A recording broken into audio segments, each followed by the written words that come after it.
All right, welcome back to the last section of Wild Robot. So after this, we have finished the whole story. So right now we're in a really good part where Roz, she has been badly hurt, and she only has her torso and her head left. She can still think, but the Ricos, after they destroyed them all, the Rico One said that they'll send more Ricos. The makers want her back. She can't get better, they can't fix her, so she's decided to take the airship and go back to the makers because that's what's best for the island and for Ross. So now we're going to see what happens next. It's called The Farewell. The Farewell. Our robot had an army of animals at her command, and she asked them to bring every robot part and rifle back to the airship. Absolutely everything had to go. It was the only way to be sure that the Ricos would never come back. The island animals had no trouble locating the remains of the dead robots. Retrieving those remains took a bit more effort, but they were up for the challenge. Teams of clever creatures returned with robot parts of different shapes and sizes. Smashed heads and broken rifles and twisted tubes and heavy bodies were all loaded into the ship until the entire island had been cleared. Even the tiniest scraps were collected. It's amazing what an army of animals can do. A light mist was falling when they finally heaved Roz through the ship's doorway. Her head slowly turned around to face the crowd of geese and beavers and owls and insects and foxes and raccoons and vultures and the moose and the bears and the possums and the fish and the deer and the otters and the turtles and the woodpeckers and the squirrels and the frogs and the hares and so on and on. Every animal on the island had come to give the robot a proper send-off. "Goodbye, you wild animals," Roz's voice echoed through the gray mist. The wild animals smiled, and then a few of them started to roar. Then more started to screech, and then more started howling and chirping and grunting. Soon every creature was hollering goodbye to Roz. The chorus of wild voices grew louder and louder, shaking the robot's body, rattling the ship, booming across the island and up into the clouds. And then their voices gradually died down into silence. Brightbill fluttered up to his mother's shoulder. "You understand why I must leave," said the robot. "I understand," sniffled the goose. "More Ricos could be headed here right now. I just don't know. There's so much I don't know. I think it's time I get some answers." "Will I ever see you again?" said Brightbill, wiping his eyes. "You are my son, and this is my home," Roz said. "I will do everything in my power to return." Brightbill hugged his mother's worn face. "I love you, Mama. I love you, son." The goose fluttered back to his flock. The robot took one last look at her home. The door hummed closed. Chapter 79. The Departure. The airship's engines automatically fired up. Then the ship slowly floated above the island, turned to the south, and disappeared into the clouds.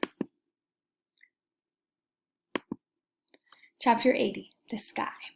Our story ends in the sky, where a robot was being whisked away from the only home she had ever known. As Roz sat in the airship, broken and alone, and speeding toward a mysterious future, she looked back at her miraculous past. Reader, must seem impossible that our robot could have changed so much. Maybe the Ricos were right. Maybe Roz really was defective, and some glitch in her programming had caused her to accidentally become a robot.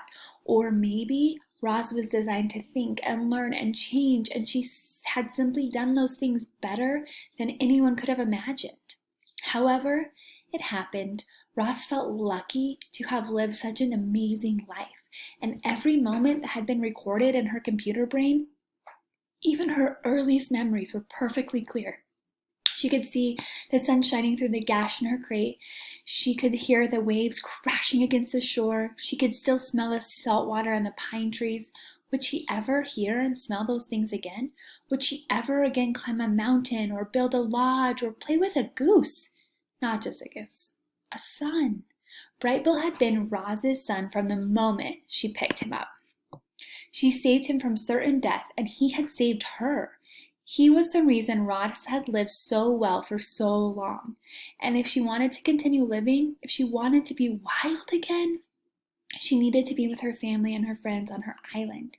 So as Roz raced through the sky, she began computing a plan. She would get the repairs she needed. She would escape her new life. She would find her way back home. A note about the story. This is the end of our story. So this is book 1, Wild Robot. And then the next book is called, book 2, is called Wild Robot Escapes. And we will not be able to finish that book this year. But I thought it'd be fun if I just read like one chapter to get you excited about it. And if you are interested in reading it, I will put the details on our Canvas page, and maybe this summer you could go find the library, or you could order it or go to Walmart and see if they have the Wild Robot Escapes to see if Roz is able to make it back to the island to be with her friends and family. So this story was written by, let me tell you, sorry, one moment, by Peter Brown, and so were the pictures. And Peter Brown is the author, and he's going to tell us a little bit more about the story. So a note about this story. I've always been fascinated, so this is from Peter Brown's perspective, by robots, by the real robots that exist today, by the robots that will exist in the future, and by the fantastic robot characters that exist only in books and films. It's funny how many philosophical questions spring up when you think about artificial beings. Do we want robots that can think and feel like a person? Would we trust robots to perform surgery, care for our children, or police our cities? In a world where robots did all the work, how would we humans spend our time? I'm also fascinated by the natural world. I grew up exploring the fields and streams and forests near my home, and I learned a lot about the local wildlife. I knew that deer were most active at dawn and dusk. I watched squirrels methodically collecting and storing acorns. I heard geese honking overhead as they flew south every autumn. Animals have such predictable behavior and follow such rigid routines that at times they seem almost robotic.